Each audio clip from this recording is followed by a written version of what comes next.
Vou começar falando sobre essa amizade, viu? Eu vi uma pesquisa hoje em que diz que a amizade de uma pessoa dura de 5 a 7 anos.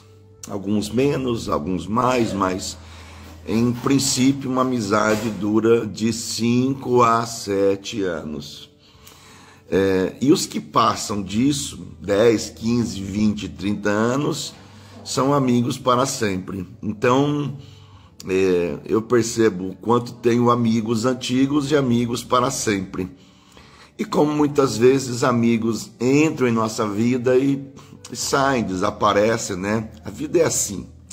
A gente vai aprendendo aqui, tá bom? Então vamos falar sobre decepção. Um tema tão importante aí. Da minha pesquisa que fiz, 100% das pessoas sofreram decepção. Todos nós sofremos, tá bom? E 95% teve e tem enormes dificuldades para lidar e para vencer a decepção. Então vamos trabalhar esse tema essa noite, vamos conversar um pouco sobre esse tema e no final vamos orar, tá? Na língua alemã, a palavra decepção quer dizer retirar, separar da ilusão. Separar da ilusão. Então, decepção ou estar decepcionado ou estar desiludido, que é a mesma palavra, né?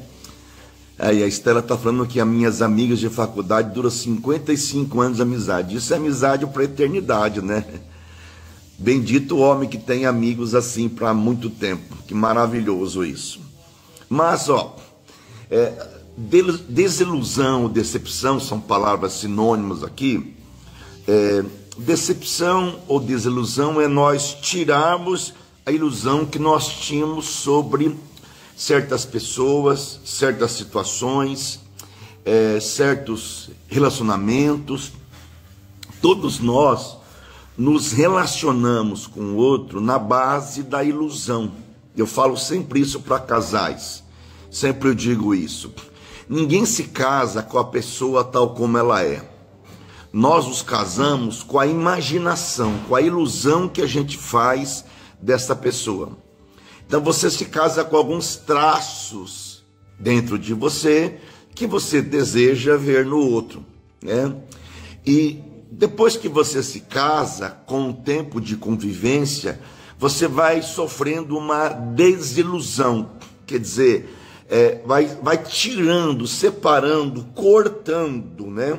Cortando. Então, desilusão é você retirar, você tirar o véu que existia, tirar a ilusão, a imaginação daquela coisa.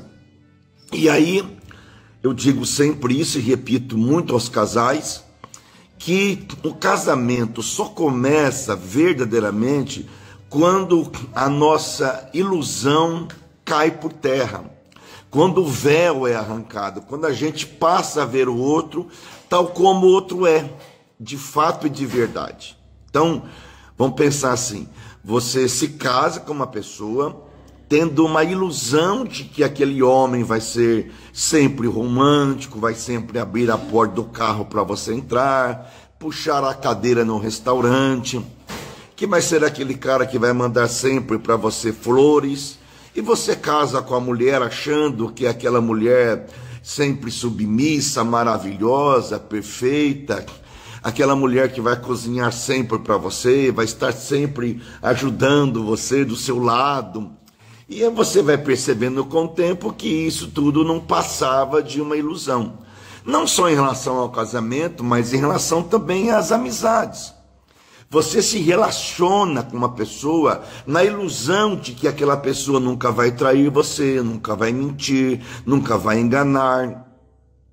De que essa pessoa sempre vai ser fiel a você, vai ser leal a você, vai defender você diante das pessoas quando falarem mentira, falarem engano ou tentarem destruir você. Então você cria uma ilusão em relação a essa amizade. Acontece que, à medida que você vai caminhando com as pessoas, toda essa ilusão que você cria vai desaparecendo. E você vai ter que conviver com aquela pessoa dentro do que é o real.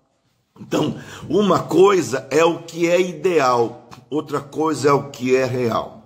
Eu gosto de falar muito sobre isso, porque o ideal é que nós tivéssemos amizades, ou que nós tenhamos amizades sinceras, leais, honestas, verdadeiras, pessoas que defendam a gente, pessoas que amem a gente, pessoas que estejam conosco o tempo todo, pessoas que sejam amigos de verdade em todas as situações em nossa vida. Quando alguém vier falar mal da gente para ele, ele vai defender a gente. Esse é o ideal, mas o real é diferente. O ideal é ter um marido perfeito. O ideal é ter uma mulher maravilhosa, cozinheira, dona de casa, que faz tudo pelo marido, uma mulher que lava, passa, cozinha. O real é outro. O ideal é ter um homem extremamente romântico, mas o real é outro. O ideal é termos um Brasil maravilhoso, um Brasil que não tivesse corrupção, não tivesse bandido no poder, mas o real é outro. Então, entre o ideal, que é o que nós gostaríamos que fosse, e o real, aquilo que é, há uma grande distância. E é por isso que sofremos, porque nos apegamos a uma imagem ideal da vida, das pessoas, das relações. Quantas vezes eu atendia na clínica pessoas que vinham para o aconselhamento ou vinham para a terapia e me traziam situações assim: ah, mas meu marido não é aquilo que eu imaginava, ou minha mulher não é aquilo que eu imaginava, ah, minha sogra é assim, meu sogro é assim. Aí eu dizia assim: bem-vindo ao mundo real. Este é o mundo real. Então, o que é a decepção ou a desilusão? É quando você retira, quando você separa a ilusão da realidade. E aí está o sofrimento. O que é o sofrimento? O sofrimento existe porque você tem que cair na real e ver o mundo tal como ele é, e ver a vida tal como ela é. Na língua francesa, o sentido é abrir os olhos de alguém, tirar a ilusão e desiludir. A verdade é uma só. A decepção é uma bênção. Presta atenção nisso. Meu amigo David, que está lá no norte do Brasil, abraço para você, meu amigo. Gente boa esse rapaz. Então, a decepção é muito importante. A decepção pode ser uma bênção para a gente. Entenda isso, querido. A decepção pode ser uma bênção se nós pensarmos que a decepção abre os nossos olhos para que possamos encarar a verdade e enxergarmos o outro e enxergarmos a vida como ela é e não vivermos mais do engano que nós criamos dentro do nosso coração. É um pouco complicado isso, mas é importante você entender. Vou repetir. A desilusão é uma bênção, a decepção é uma bênção. Se partirmos do princípio de que os nossos olhos são abertos para encararmos a verdade e enxergarmos o outro como ele é, sem maquiagem, tá? E destruir de nós essa ilusão que alimentamos do engano dentro do nosso coração. É quando a gente fica tendo dificuldade de acreditar que aquela pessoa é aquilo mesmo, que aquela pessoa mancou com a gente, traiu a gente, mentiu para a gente, enganou a gente, traiu a gente, e nós ficamos assim: puxa, mas eu não merecia passar por isso. É verdade, nós podemos não merecer passar por muitas coisas, mas muitas coisas acontecem conosco, e acontecem ao nosso redor. Então, a desilusão, a decepção, ela é muito boa, e ela pode ser muito boa, e ela pode ser um aprendizado tremendo, e mais do que isso, ela pode ser uma bênção para a gente, porque você sai dessa esfera do ideal e entra para a esfera do real. Sai desse imaginário que você criou acerca do outro e você começa a conviver com aquela pessoa tal como ela é. Gente, todos nós criamos um imaginário acerca do outro. Todos nós. Todos nós achamos que esse outro é maravilhoso, é perfeito, é tanta coisa, até você se relacionar mais intimamente e descobrir que nada disso é verdadeiro. Você pode me achar maravilhoso ou perfeito, e eu também posso achar você assim, mas na convivência comigo, os meus defeitos vão ser expostos. Então, quando eu perder a minha paciência, quando eu não tiver paciência com algumas coisas, quando eu não for muito delicado nas respostas, quando eu explodir, quando eu fizer qualquer coisa que não é aquilo que você imaginava de mim, você diz, que decepção eu tive com o Nilson. Por quê?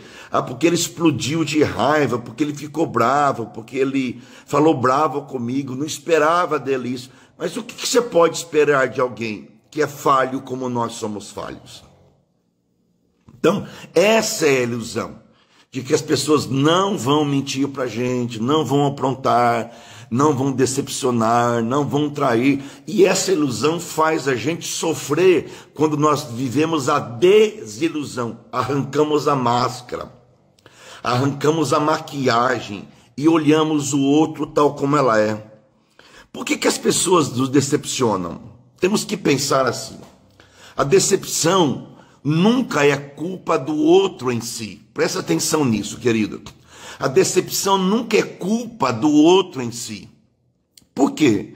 Porque a decepção está muito naquele ou em nós que projetamos sobre os outros um monte de sentimento e um monte de imaginação, um monte de idealização. Tá? Então você espera demais do outro, e o outro é tão falho quanto você. Por que nós temos decepções? Porque nós esperamos no outro, nós colocamos a nossa confiança no outro, e achamos que às vezes o outro vai agir como nós agimos com ele. Nós depositamos nossa vida na mão do outro, e o outro não consegue... O outro não consegue sustentar essa fidelidade, essa lealdade. Ele falha com a gente, mas nós confiamos demais no outro. Muitas vezes na minha vida eu sofri, porque eu dizia assim, mas eu sou leal com as pessoas, eu sou verdadeiro, eu sou autêntico, eu não sou de trair as pessoas, de mentir. Eu falo a verdade, eu gosto da verdade, eu não gosto de encobrir as coisas, eu sou muito autêntico com as pessoas, e eu só queria que as pessoas fossem assim comigo. Você é assim, e o fato de você ser assim, não quer dizer que as pessoas ao seu redor, ou as pessoas com as quais você se relaciona, vão ser assim com você também, e é por isso que sofremos. Porque criamos uma maneira de medir o outro através do nosso comportamento. Nós criamos uma régua para com o outro. Achamos que o outro tem que agir como nós agimos com o outro. E não é verdadeiro. Cada um age de acordo com o seu caráter. Cada um age de acordo com a sua vida, com a sua moral, com a sua verdade, com o seu mundo interior. Eu não posso exigir do outro o que o outro não tem para me dar. Cada um dá o que tem. Então, como dar fidelidade se não houver fidelidade nele? Como ser autêntico com o outro se ele não é autêntico nem com ele mesmo? Então, por que nós decepcionamos? Porque esperamos demais os outros. Porque projetamos demais para os outros. Porque projetamos as nossas carências para os outros ou sobre os outros, esperando com que o outro supra a nossa carência afetiva. Carência da nossa infância, carência quando éramos crianças e não fomos supridos totalmente, e nós trazemos para a vida adulta essa criança que grita, que espera do outro essa provisão. E aí, nas relações que nós transferimos para os outros as nossas carências, os outros não vão conseguir suprir. Sabe por quê? Porque o outro é tão carente como nós, porque o outro é tão falho como nós. E um casamento de duas pessoas que viveram uma história de infância com falta de afetividade, com falta de carinho, com falta de amor, com falta de compreensão, ele se casa ou ela se casa com uma pessoa que também teve na sua infância a falta de amor, de afeto, de respeito, de validação de vida.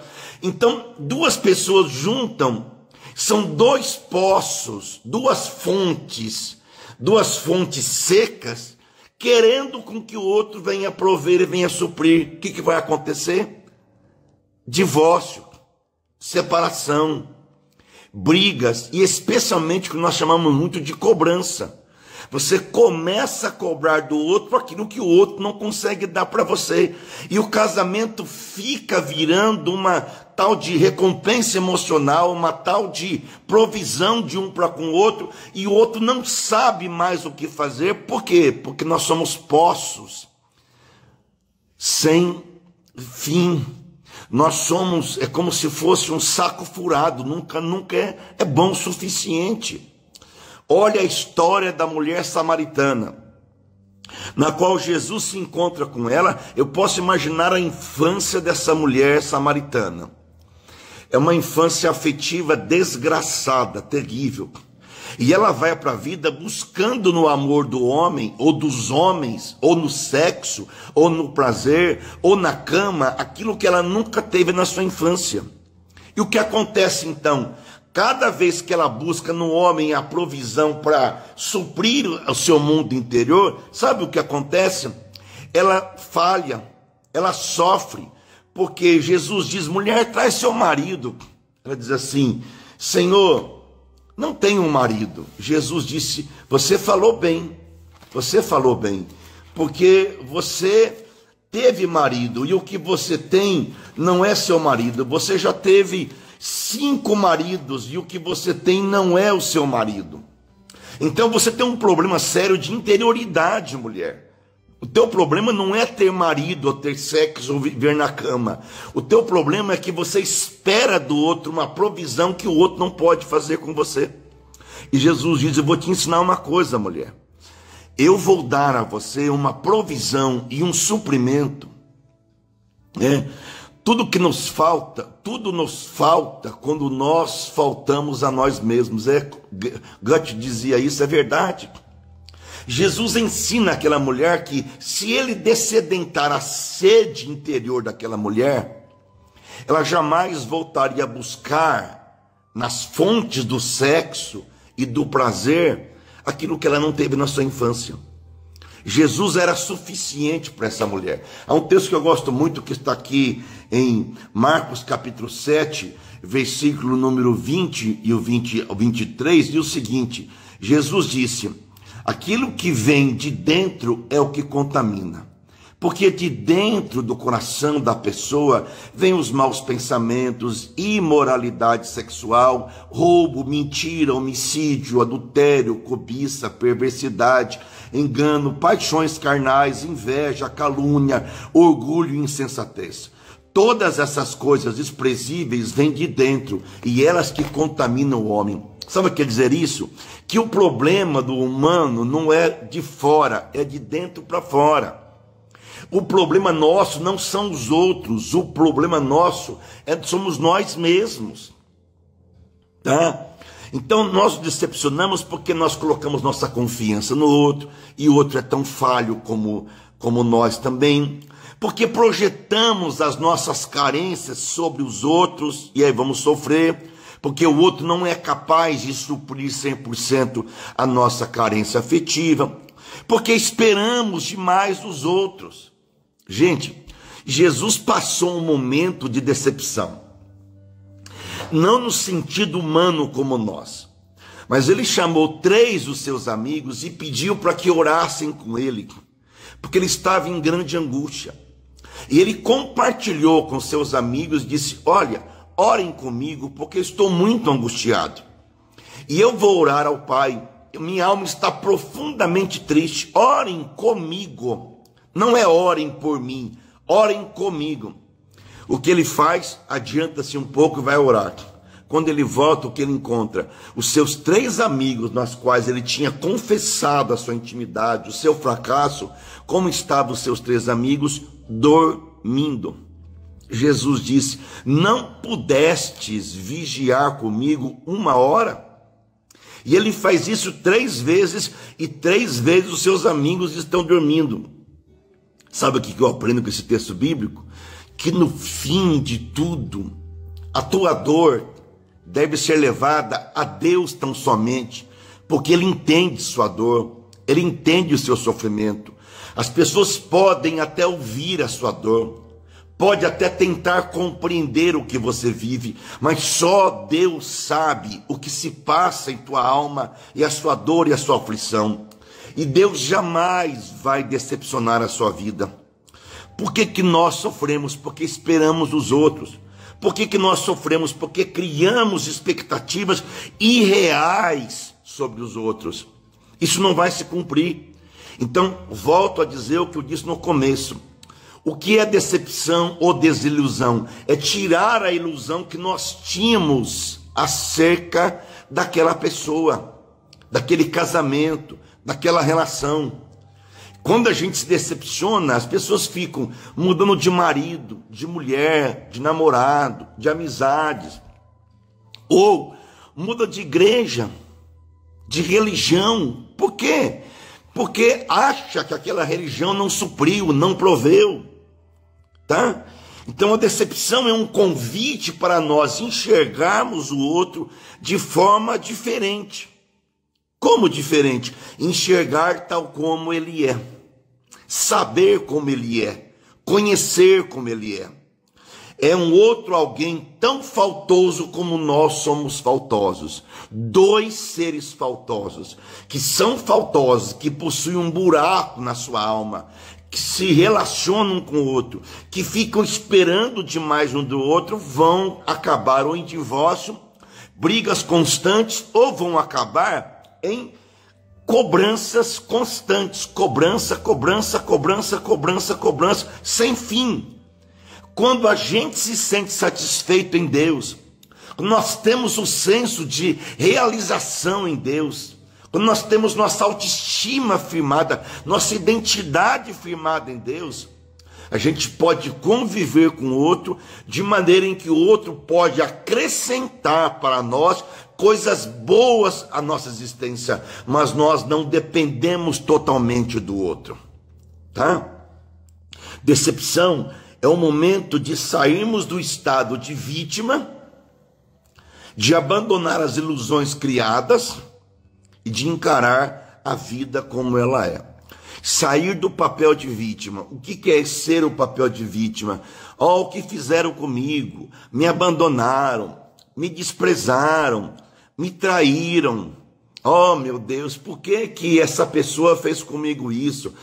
Eu atendi já dezenas de mulheres que descobriram que os seus maridos haviam adulterado ou tinham uma amante.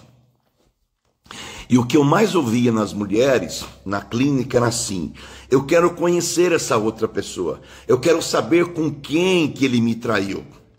E geralmente elas iam e conheciam a pessoa e diziam assim: mas olha que mulher feia, que pessoa horrorosa, eu sou muito mais bonita do que ela, porque ele me trocou por essa mulher, porque que ele saiu de casa por essa mulher, por que que ele fez isso? Olha a decepção aí presente. Olha o estado de desilusão presente. Querendo saber por que o outro fez. E às vezes o outro fez não é porque você foi falho ou porque você foi falha. É porque o caráter do outro é assim. Às vezes você pode ser a mulher ideal para um homem, mas ele pode trair você. Ou você pode ser o marido ideal para essa mulher, mas ela pode trair você. Por quê? Porque cada um age de acordo com o seu caráter. Cada um age de acordo com seus valores. Isso é pessoal, intransmissível. Então, querer que o outro haja com você igual você age com o outro, é doente, é doentio demais. Por quê? Porque o outro não tem ferramentas necessárias para agir como se dessa maneira. O outro é o outro. E toda relação corre o risco. Que risco? O risco do abandono, do desprezo, da traição, do engano. o risco ou o medo que nós temos de que o outro faça algo contra nós. Todos nós corremos esse risco. E o que nós tentamos fazer quando corremos esse risco é tentar controlar o outro. E quanto mais tentamos controlar o outro, pior é para nós. Por quê? Porque nós não temos controle sobre o outro. Nada, em nada. Por isso que as pessoas se decepcionam. Mas também, gente, as pessoas se decepcionam com Deus. Como assim, Nilson? Quando Lázaro morrera, e a Bíblia vai dizer isso lá em João capítulo 11, quando ele morreu, a Bíblia diz que Marta e Maria chegam para Jesus e diz: Senhor, se tu estivesses aqui, meu irmão não teria morrido. E a Maria faz a mesma coisa: se o Senhor estivesse aqui, meu irmão não teria morrido. Olha a decepção. Mas por que a decepção? Porque se você começar a ler João capítulo número 11, você vai perceber que Jesus está num outro momento, num outro lugar. Marta e Maria estão com Lázaro doente. E a Bíblia vai dizer que Marta e Maria moravam em Betânia. Jesus estava num outro lugar. E elas mandam mensagem para que Jesus vá até Betânia para orar com Lázaro, porque Lázaro estava doente. E olha a mensagem que elas mandam para Jesus: Senhor, seu amigo amado, que você ama, está muito doente. Quando Jesus ouviu isso, disse: a doença de Lázaro não vai acabar em morte, vai ser para a glória de Deus. Jesus amava Marta, Maria e Lázaro. E aí a Bíblia diz que Jesus ficou mais 2 dias onde estava, ou melhor, depois de 4 dias, Jesus chega até Betânia. E quando chega em Betânia, Lázaro já está morto. Por isso que o movimento de Marta e Maria é este movimento, é da ansiedade, é da angústia, é da cobrança. Se tu estivesses aqui, meu irmão não teria morrido. E as duas falam a mesma coisa para Jesus. Se tu estivesse aqui, Marta vai primeiro, porque é a mais ansiosa. Maria chega depois e se debruça aos pés de Jesus e diz: se o Senhor estivesse aqui, meu irmão não teria morrido. Elas tinham uma visão naquele momento de Deus, de que Deus iria curar o Lázaro. E Jesus demorou mais 4 dias. Claro que ele curou e libertou o Lázaro.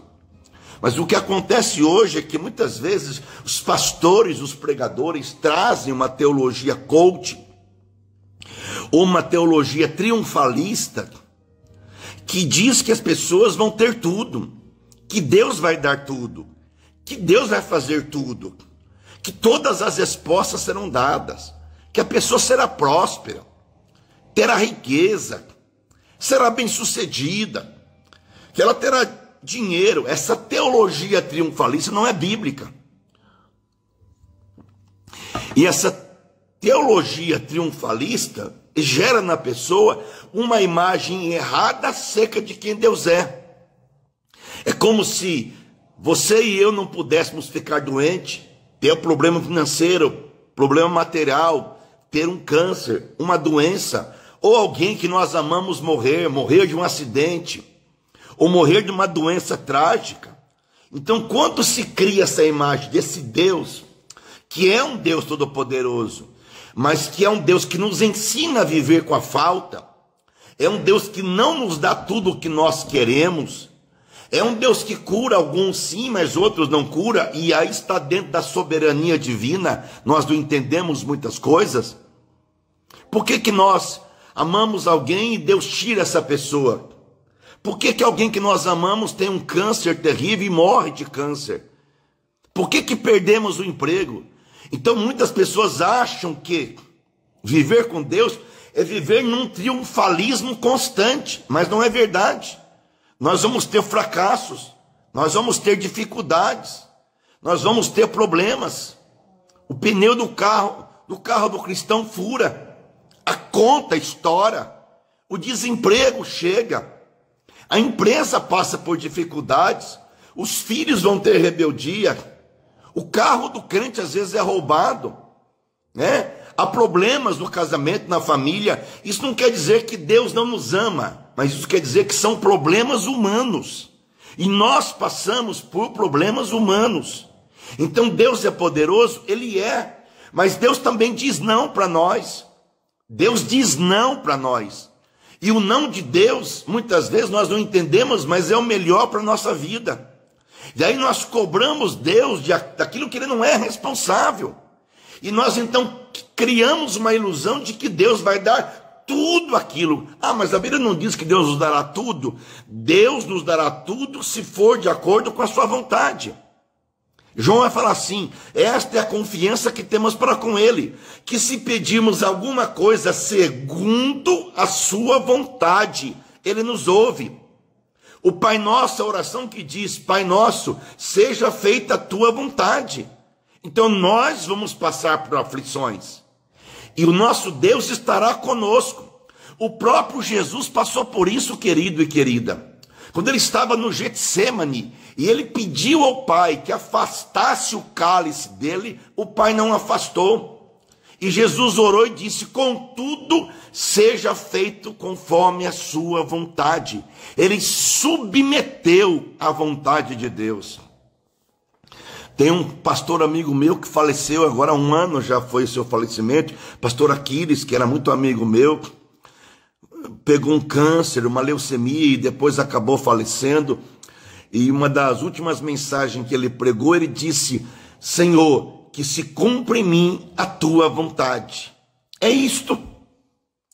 Isso não quer dizer que Deus não nos ama, mas isso quer dizer que Deus nos ensina a viver com a falta. Nem tudo que nós queremos nós vamos ter, nem todos os nossos desejos serão satisfeitos.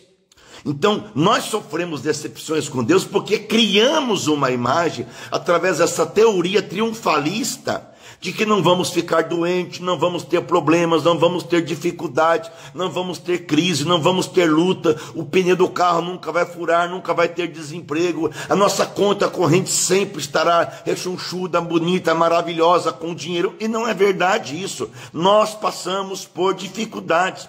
Deus provê, Deus provê. Deus supre, Deus supre. Deus abençoa, Ele abençoa. Mas nós passamos por dificuldades. Por isso, cuidado com esses pastores, esses líderes, essa teologia coach, essa teologia da prosperidade, esses pastores que só pregam esse tipo de mensagem e não pregam a dor, a angústia, o sofrimento, a dificuldade, a lamentação, não pregam a vida como ela é, não trazem uma teologia saudável. Toda teologia que prega e elimina a dor não é teologia para ser aceita. Porque o próprio Jesus, diz a Bíblia em Hebreus 5, aprendeu a obediência por meio do sofrimento. Vou repetir, o próprio Jesus aprendeu a obediência por meio do sofrimento. E por que o Jesus aprendeu a obedecer por meio do sofrimento? E por que eu não posso aprender a obediência por meio do sofrimento? Nós sofremos. Todos nós sofremos. Então, vamos pensar nisso, e vamos pensar que a decepção acontece, ela está presente em nossa vida, e nós temos que entender e compreender que isso faz parte da vida. Agora, como que eu posso encerrar com você? Vou encerrar e já vamos orar, presta atenção nisso. 4 princípios para você vencer a decepção. Primeiro, pare de esperar dos outros. Pare de projetar as suas expectativas sobre os outros. Todas as pessoas ao seu redor são falhas. Teu pai é falho, tua mãe é falha, teu marido é falho, teu pastor é falho, teu filho é falho, tua filha é falha, todos nós somos falhos. Quanto mais você fica esperando e projetando sobre os outros as suas expectativas e esperando com que os outros satisfaçam as suas expectativas, quanto mais você esperar, mais você vai sofrer. Tenha consciência de você fazer o que deve ser feito. Tenha consciência de entender que o outro pode cooperar para a sua felicidade, mas ele não é o principal agente da sua felicidade. Não transfira para o outro as tuas carências físicas, sexuais, afetivas, espirituais, maternais, paternais ou de uma infância faltosa. Cuidado quando você transfere para o outro isso. Isso é um perigo demais. Porque você transfere e espera do outro que o outro ajude essa criança interior sua toda ferida. Seja homem, mulher, arque com as suas escolhas, banque as suas escolhas e siga a sua vida de cabeça erguida. Segunda coisa para você vencer a decepção: perdoe, perdoe, perdoe, perdoe. Alguém decepcionou você? Perdoe. Por que perdoar? Porque você não vai ficar preso ao outro. O perdão não é bom para o outro, o perdão é bom para você. Quando você entender que o perdão é bom para você, muita coisa muda. Como dizia já um famoso pensador, antigo pensador, que dizia assim: querer ódio ou guardar ressentimento no coração é como você tomar veneno e esperar que o outro morra. Guardar ressentimento no coração é como você tomar veneno e você espera que o outro morra. Quem vai morrer é você. Então perdoe. O que é perdoar? Deixa a pessoa ir. Perdoar é quitar uma dívida. Perdoar é deixar a pessoa viver a vida dela. Perdoar é deixar a pessoa ir. Perdoe. Declare perdão. Então, primeiro, pare de projetar suas carências sobre os outros. Segundo, perdoe. Terceiro, se preciso for, afaste-se de certas pessoas. Quando você sofre uma decepção com pessoas, o que você vai ter que viver na sua vida? Você vai ter que perguntar: eu quero continuar vivendo com alguém que me trai, que briga comigo, que me humilha, que me faz mal? Eu quero continuar vivendo uma relação depreciativa? Eu quero continuar essa amizade, mesmo sabendo que essa pessoa vai continuar mancando comigo, brigando comigo, xingando, me maltratando? Muitas vezes você perdoa a pessoa que te fez o mal e você se afasta. Por que você se afasta? Para você se preservar. Porque se você continuar com intimidade com pessoas maldosas, essas pessoas vão continuar criando problema para a sua vida. Já ouviu o seguinte ditado? Ó, escuta só isso. Quando a pessoa te trai uma vez, a culpa é dela. Quando a pessoa te trai uma vez, a culpa é dela. Quando a pessoa te trai a segunda vez, a culpa já é sua. Por que é isso? Porque você está se permitindo viver debaixo de uma relação de alguém que faz mal para você. E aí você às vezes tem que se afastar dessa pessoa. Por quê? Porque te faz mal. Pode ser pai, pode ser mãe, pode ser um amigo antigo. Mas se esta amizade faz mal e destrói você, você se afasta. Então, primeiro, para de projetar sobre os outros todas as suas carências afetivas. Segundo, perdoe, perdoe, perdoe, perdoe sempre. Terceiro, se preciso, afaste-se dessas pessoas. E quarta coisa para você vencer a ansiedade: para de se culpar. Volte a viver. Por que para de se culpar? Porque você fica se culpando por ter feito o bem para o outro e o outro, em troca do bem, fez o mal. Olha que coisa interessante. Em troca do bem que você fez, o outro fez o mal. Aí você fica assim: como eu fui tonto, como eu fui imbecil, como eu deixei com que isso acontecesse. Eu fui tão bom para o outro, eu fui tão sincero, eu fui tão verdadeiro, eu fui tão honesto, eu fui tão fiel. E a pessoa brincou comigo, me traiu, mentiu, a pessoa me abandonou. Querido, se você foi fiel ao outro, se você foi leal ao outro, se você foi verdadeiro para o outro e o outro não foi assim com você, tenha uma consciência tranquila de que você fez o que era melhor, de que você deu o que era seu, você deu aquilo que era melhor da sua parte, você agiu de acordo com a sua personalidade, você fez de acordo com aquilo que era seu. Cada um age de acordo com a sua personalidade, com o seu caráter, com a sua moral, com aquilo que tem. Então não reclame, não fique se culpando pelo fato de que você foi leal ao outro e o outro não foi leal a você. No fim da história, é muito bom você ter sido leal para o outro, porque você vai sair com a tua consciência tranquila. Se é um casamento, uma relação, uma amizade, você sai com a consciência tranquila. Eu fiz tudo o que eu precisava fazer para manter essa relação, mas não foi possível.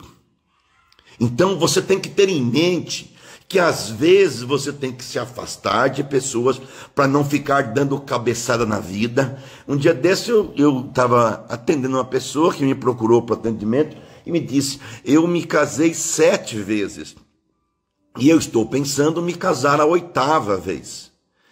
E a pessoa falou bem assim: será que existe algum problema nas pessoas que eu estou escolhendo para casar? Eu disse: será que o problema são as pessoas que você escolhe para casar ou o problema está com você?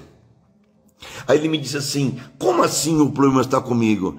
Bom, se você casa uma vez, separa, ok, pode até acontecer, outra vez, tal. Mas se você casa 7 vezes e se separa, alguma coisa está errada. E não é com quem você casou. Pode ser com você em relação ao outro. Você está esperando demais do outro. Você está projetando demais para o outro algumas coisas. Aí ele parou e disse: meu Deus, será então que o erro está comigo? Eu disse: bom, vamos ter que trabalhar. E realmente ele tinha um grande problema, porque ele se relacionava com as mulheres. E era muito problema, não posso contar aqui, mas identificamos nele como se fosse uma criança ferida tão grandemente, que ele precisava manter relações com essas mulheres como se fosse donos dessas mulheres. E aí quando começamos a descortinar e descobrir, tirar essa máscara dele, ele começou a cair em si. E aí passou um tempo, ele falou assim: olha, doutor, chamava de doutor, a terapia já me fez bem, eu já pude entender. E disse então que você agora pense bem em você se relacionar com qualquer pessoa e pense em tudo que você aprendeu. Ele projetava demais para as mulheres isso, e não era possível. Então, vamos pensar que a decepção acontece, vai acontecer com todos nós vamos sofrer decepções, mas nós podemos vencê-las. Eu quero agora orar com você, você que tem enfrentado decepções, frustrações na sua vida. Eu quero orar com você para que Deus dê a você sabedoria, maturidade e que Deus ajude você a vencer e a superar os traumas, os sentimentos e as marcas. E vamos fazer agora aqui uma grande corrente de oração, tá bom? Você que está entrando agora, já estamos quase encerrando. Depois você pode assistir a live, vai ficar salva, tá bom? Vai sim, Fabi, vai ficar salva. A Fabiana também, neuropsicóloga, entrou aqui, ela está sempre entrando. Deus te abençoe grandemente, viu? David também, que é um grande amigo meu, psicólogo, Deus te abençoe grandemente. Nós vamos orar, você pode depois assistir essa live, conversar com as pessoas. Gente, eu sou um tipo de terapeuta ou de psicanalista, e de pastor também, de pessoa também, que gosto muito de falar das coisas de maneira muito autêntica e muito verdadeira, tá? Eu não gosto de ficar encebando e criando uma máscara em cima das coisas. Então eu gosto de falar a coisa como ela é. Eu lembro uma vez que eu atendi uma paciente, que na primeira sessão ela me contou que ela estava tendo um caso com um cara no hospital. Era uma mulher de um pastor, então ela me disse do caso com o cara no hospital. E aí eu conversei muito com ela, primeira sessão. Segunda sessão ela voltou e ela disse: já resolvi minha vida. Foram 2 sessões para ela resolver a vida dela. Ela abandonou o pecado, ela voltou com o seu marido e a coisa está indo muito bem. Mas por que 2 sessões foram importantes? Primeiro porque eu bati de frente. Eu trouxe a verdade, eu desmascarei a mentira. E segundo, porque ela tomou a decisão de romper com aquilo que lhe fazia mal. Então as minhas lives são lives em que eu procuro escancarar a verdade, descortinar as coisas, como ela é. Clarice Lispector dizia que a terapia deveria ser como um soco na boca do estômago, que deveria causar às pessoas um mal-estar tão grande que isso levaria as pessoas a mudar de comportamento e de vida. Então assim tem que ser, porque Jesus era assim. Quando a mulher samaritana procurou Jesus, ele disse: mulher, traz seu marido. Ela disse: não tenho marido. Jesus foi direto na ferida dela. E Jesus disse: disseste bem, porque tiveste 5 e o que tens não é teu marido. Jesus não ficou ladeando, não ficou fomentando, não ficou pintando o quadro. Ele foi direto no problema. O teu problema, mulher, é a sede interior que você tem. Então, a vida é assim. Muita coisa pode mudar quando a gente encara a vida como ela é. É dolorido? É. Mas não leva a gente a ficar se anestesiando com droga, com bebida, com pornografia ou com coisas que o mundo oferece, que servem apenas para levar a gente numa subserviência, numa escravidão, e levar a gente a se transformar numa pessoa viciada em coisas ou entretenimentos para poder melhor lidar com a dor. Não, vamos lidar com a dor como ela é. Vamos encarar a dor como ela é. E por mais dolorido que seja viver a vida, a melhor coisa é viver com a realidade. Vamos orar? Meu Pai amado, Pai bendito, meu Pai santo, Pai de cada um de nós, Pai nosso que estás no céu.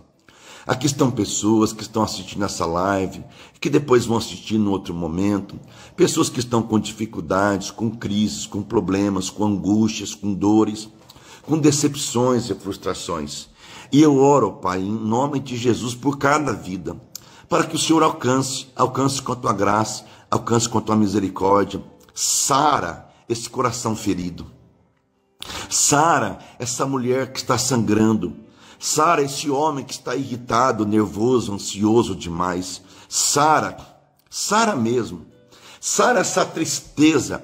Sara essa decepção, essa frustração. Sara isso tudo. O teu Espírito Santo, ele é tão poderoso, ele vem sobre nós, e ele vem sarar a ferida da nossa alma. Ele é o consolo para a gente, é o conforto para a gente. Pai, se for preciso, que nos afastemos de pessoas erradas, que nos afastemos de pessoas falsas, traíras, mentirosas, pessoas perversas, que vão só trazer transtornos para a gente. Afasta da nossa vida todo tipo de pessoa que não vem ajudar a gente, que não vem contribuir para o nosso bem-estar. Afasta mesmo. Nós não sabemos quem é. As pessoas podem nos enganar por algum tempo. É verdade, sim, Pai. As pessoas podem nos enganar por algum tempo, porque nós não somos deuses. Nós não sabemos o que está por detrás de alguém que se aproxima da gente. Nós não sabemos. Às vezes somos bondosos demais. Às vezes temos dificuldades. Às vezes nós achamos que todo mundo é bonzinho como a gente é bonzinho. E não é verdade. A pessoa é maldosa, a pessoa tem uma trama para fazer o mal para a gente, para destruir a gente. E nós não percebemos isso. Mas o Senhor percebe. E o Senhor sabe. Então nós pedimos, afasta da nossa vida mesmo as pessoas mais íntimas nossas, ou que dizem ser mais íntimas nossas. Afasta as pessoas que vêm sugar, que vêm destruir, com inveja, com ódio, com fofoca, com futrica. Afasta. E meu irmão, minha irmã, quando você começar a perceber que Deus está afastando da sua vida pessoas que diziam ser suas amigas, não pega de volta o que Deus levou. Porque eu estou aqui profetizando para a tua vida. Deus vai afastar da tua convivência pessoas que fazem mal para você. Pessoas que não são leais, não são verdadeiras, não são amigas de verdade. Que tem uma máscara, uma maquiagem. Uma maquiagem. Você sabe o que é uma maquiagem? Você passa no rosto uma maquiagem, você esconde rugas, você esconde espinha, você esconde defeitos, você esconde mancha, você esconde. As pessoas falsas, elas usam maquiagem, elas maquiam aquela personalidade, elas se fazem de santas, se fazem de perfeitas, elas vêm dando graça e paz do Senhor, elas vêm com sapatinho de algodão, elas parecem que amam você, elas parecem que gostam de você, elas entram em sua vida, em sua intimidade, em sua casa e aparentam ser coisas maravilhosas. E de repente, você percebe que aquilo não é verdadeiro e você se decepciona, porque você já se entregou, você já contou os seus problemas, você contou a sua intimidade. Gente, tem gente que na primeira vez que conversa com uma pessoa já conta a sua intimidade, que na primeira vez que conhece alguém já conta, já fala de toda a sua vida. Não. Eu tinha uma paciente que vivia de namoro e namoro. E aí, no fim de semana, ela conheceu um cara, chegou para mim e disse: conheci um cara novo, um cara muito legal comigo, tal. Nós conversamos tudo, tal. Foi muito legal, foi muito intenso. Nós passamos o sábado junto. E eu disse: aí foi pro motel, fui pro motel e, bom, ok. Falei: espera ele voltar a te procurar. Passou uma semana, ela voltou para a sessão e disse: por que você falou para mim aquilo? Eu perguntei: o cara voltou a te procurar? Disse: não, eu liguei para ele várias vezes, ele nunca mais me procurou, ele até bloqueou o meu celular nele. Eu falei: pois é, você se entregou na primeira, você se doou na primeira, e aí o cara conseguiu o que ele queria. Desejo satisfeito é objeto descartado. Desejo satisfeito é objeto descartado. Sabe o que quer dizer isso? É como a história de um Aminon na Bíblia, que quis ter uma relação sexual com a sua irmã Tamar, e ele conseguiu. Depois que ele conseguiu, a Bíblia diz que a paixão que ele tinha era tão horrível que ele teve um distanciamento, uma aversão, um ódio àquela mulher. Sabe por quê? Porque objeto saciado é objeto descartado. Porque a pessoa pega o objeto, sacia-se com o objeto, e aí que ela faz com o objeto? Ela descarta o objeto, porque conseguiu o que queria. E você, besta, e você tonto, ou você tonta, se permitiu. Aí diz assim: estou decepcionado com as pessoas, mas foi você que se permitiu. Você que deixou a pessoa invadir a sua privacidade ou a sua intimidade. A culpa é sua. Porque se você fechasse a tua porta, e você fechasse a porta da tua intimidade, isso não teria acontecido. Às vezes minha mulher, a Carla, e eu, essa semana mesmo nós falamos sobre esse assunto, sobre uma coisa que aconteceu com a gente, uma decepção, frustração com amigos, e ela disse assim, e eu contei coisas da minha vida, eu contei coisas da minha intimidade. Eu disse: pois é, a gente erra. E eu também já contei coisas da minha intimidade para pessoas que não valorizaram e levaram para diante tudo isso. A gente se decepciona porque a gente é bobo. A gente se decepciona porque a gente é frágil, porque a gente é infantil demais, porque a gente confia demais nas pessoas. Cuidado com isso. Encerro dizendo a você: Deus vai afastar da tua convivência, da tua vida, gente que está mal intencionada, gente maldosa, gente torpe, gente maligna, gente diabólica, gente que vem dando graça e paz do Senhor, gente que vem falando língua estranha e profetizando, gente que tenta manipular você. Aí a Vanise dizendo: eu passei por isso. Todos nós passamos por isso, Vanise. Todos nós passamos por isso. Mas nós temos que aprender. Por que a gente quebra a cabeça? Para a gente poder aprender. Então hoje o Nilson, hoje a minha mulher Carla, nós temos mais maturidade para evitar algumas coisas do que no começo. Por quê? Porque a gente é ingênuo. A gente não vê maldade no outro, mas o outro tem maldade. Nós não enxergamos a maldade no outro, mas Deus está vendo a maldade do outro. Então Deus vai afastar da sua vida todo tipo de pessoa maldosa que vai tentar entrar na sua intimidade para destruir a sua vida. Deus vai tirar pessoas. Quantos vão restar? Vão restar os necessários. Sejam poucos, mas sejam os necessários. Seja meia dúzia, mas sejam os autênticos. Seja 2 ou 3, mas sejam pessoas que estão dispostas a ir com você até a morte, até a sepultura, que vão defender você até a sepultura. E é isto, tá bom? Uma live abençoadora. Compartilha com os amigos seus. E toma uma nova posição na sua vida. Larga de ser besta, larga de ser bobo. Bondade demais estraga a gente. Minha mulher fala assim, quanta bondade.